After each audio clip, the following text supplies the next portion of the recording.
Many ladies in the court of Fontaine like to spray their perfume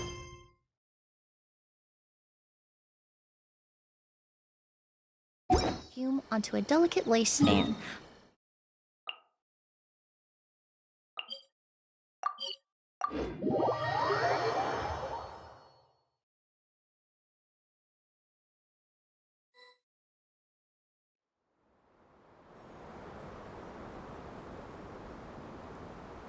Come on, serious suggestions, please. I'm not trying to write a thriller here. It's supposed to be an essay, you understand? An essay! That means facts and logic. Well, if it's facts and logic you're after, you shot yourself in the foot with your choice of research topic, didn't you? The Tatara mystery. When so much remains unexplained, there's little to be objective about. Unless, of course, you restrict yourself to textual criticism. Yeah, well, this is my teacher's area of research. I can't change that. But it's fascinating enough without having to sensationalize it, don't you think? The strange location, the missing details, a mysterious person. I want to write my essay on something interesting, and I'm interested in getting to the bottom of all this. That's the only reason I came to you. Yes, you came to me, so all the more reason to take my advice. The fact is, it's the dramatization that will make people want to read it. There's no getting around that. Okay, but... Did one of them just mention Tatarasuna? But that's all the way in Inazuma! Is it just Paimon, or is it kinda unusual for someone in Sumeru to want to write a paper about that? Everyone here's just going about their business. Maybe it really is just Paimon. Guess people here are free to research pretty much anything. Great! Let's go find out what this Tatarasuna mystery is all about.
All right, I guess I'll go with my textual criticism and your editorial direction for the first draft.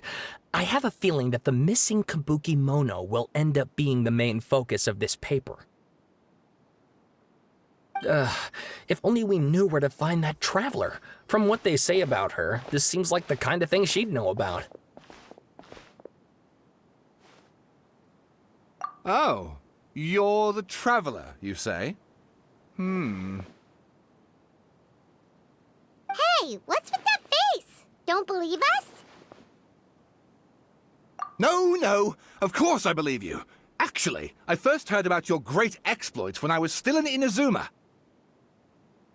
This is my first time coming face to face with you and your mysterious silver-haired companion. I couldn't believe my luck, and out of force of habit, I started, examining the evidence. Sorry. Oh, Sawada, for the love of...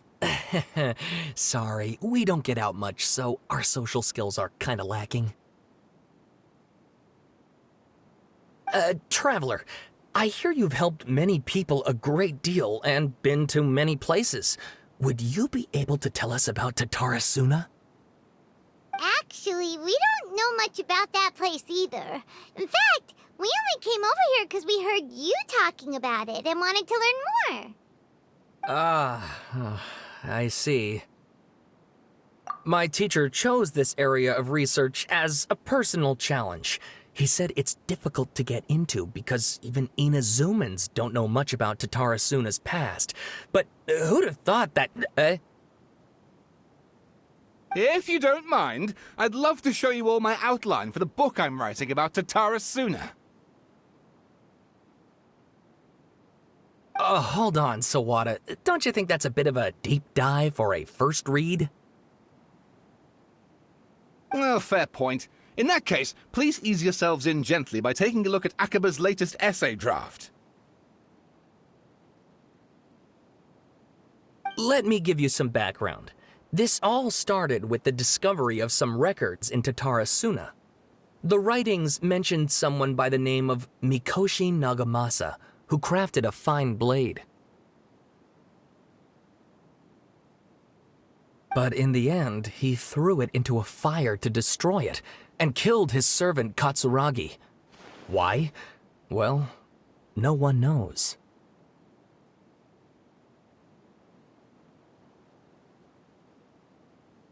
Apart from the swordmaker, his servant, and the one who wrote this all down, the records also mention a kabuki mono. This seems to be an Inazuman word for an eccentric stranger, someone who dresses funny or acts in an unusual way. That's right. Akaba's teacher has spent quite some time researching these events on the ground. This kabuki mono lived in Tatarasuna for a while before disappearing without a trace. And shortly afterwards, as Akaba mentioned, things got pretty ugly. So first this strange person goes missing, then a murder happens? Seems kind of fishy to Paimon. Yes, my thoughts exactly. So I helped out too. I asked everyone I could think of if they knew anything about what happened back then. And wow! Did I get lucky! Stop shouting! This part's important. I just wanted to make it stand out. It just so happens that a friend of mine works at the Government Records Office. He looked into it for me, and I can now confirm that all the aforementioned individuals did, in fact, live in Inazuma over 400 years ago. Even back then, Tatarasuna was already at the center of Inazuma's smelting industry. The man in charge was a government official named Niwa. Curiously enough, it seems like he went missing too.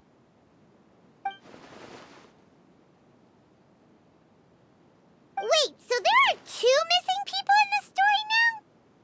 That's right! What's more, Niwa is a name with a lot of history to it. Have you ever heard of the great swordsmith clans of Inazuma?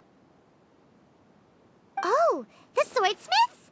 Yeah, like Ishin art and so on? Wow, yes. You really know your stuff. That makes things easier. So basically, this Niwa was a distant relative of the Kaidahara clan, the last practitioners of Ishin art. Something then seems to have happened in the Kaidahara clan, leading to their downfall. I don't know the details, but taken in light of everything else going on around that time, it makes you wonder whether it's all connected somehow. The Kaidahara clan? Sawada, you left out the biggest detail of all. Oh, yes, of course. How could I forget? Brace your minds, ladies and gents, for they are about to be blown. Or maybe you won't believe your ears. I wouldn't blame you, of course, because in all my years as a writer, this is by far the most. Get to the point, for Pete's sake. According to information acquired by Akaba's teacher, the Kabukimono was not a human, but a puppet. A puppet?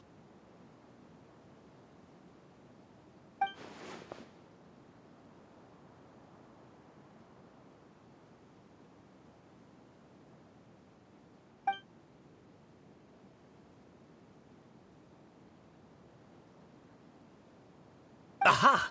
Judging by the looks on your faces, you do know something after all.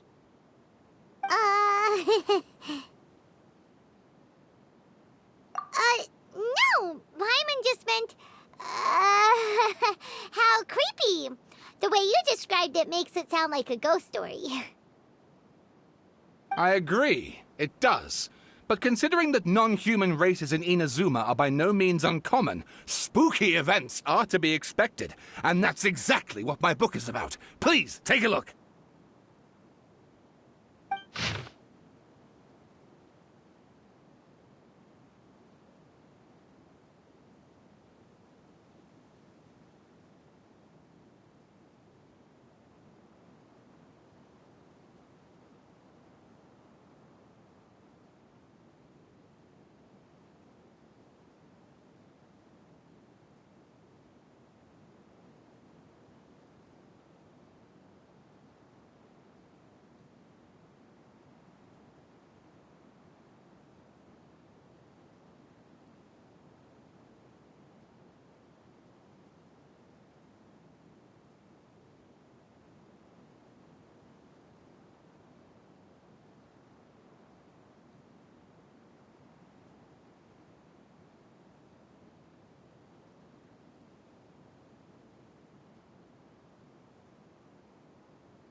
And please read my essay draft as well.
Sawada was encouraging me to follow his more creative approach, but I think essays should be grounded in facts. I don't think explaining everything away with mysterious forces will cut it. Oh, how about if I plug the holes in Sawada's narrative with political intrigue? Like, I could put a turf war between rival factions at the center of the whole series of events. Wait, you're allowed to just make stuff up? Pretty sure you've gone from essay to guessay there.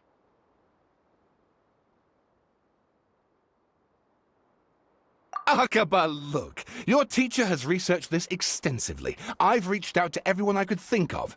Whatever information we have now is all that there is to know. This is as much detail as you're ever going to get. Besides, if there really was a political power struggle going on at anything like the level you seem to be suggesting, what hope would we ever have of finding out the truth? Good point. Okay, back to the drawing board, I guess. Give me some time. I need to find a new angle on this.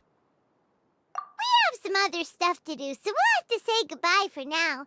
Good luck with your essay! All right, thank you. If you find out any more info about all this, please do let me know. Thanks so much.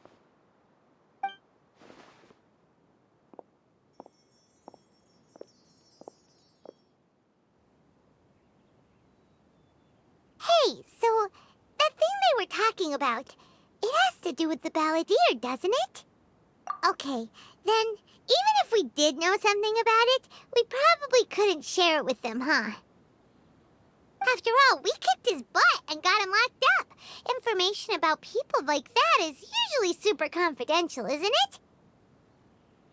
If you ask Paimon, Akaba should just pick a different topic. There must be as many essay topics as there are trees in the forest. There's no point in...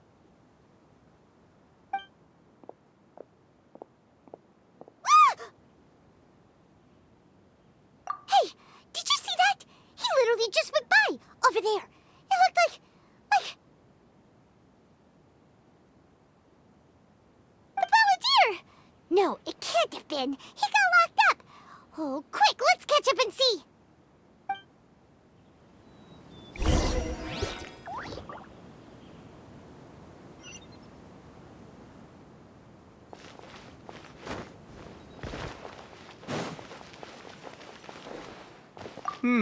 I've not given much thought to my target audience yet. Then again, this topic should appeal to readers of all ages, surely. Yeah, whatever you write, it's sure to be a huge hit. Unlike my paper, essays are a nightmare to write, and barely anyone reads them. Don't get me wrong, the topic's great, I just wish I could find more information on it.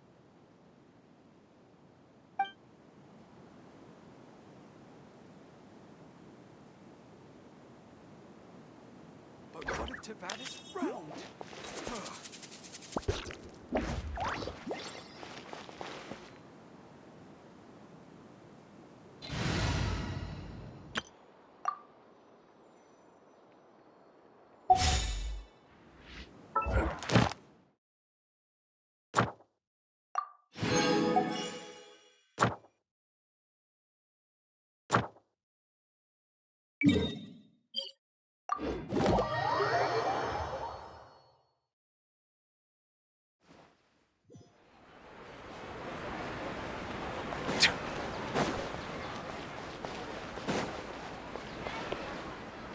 Ad Astra. Thank you for completing today's commission.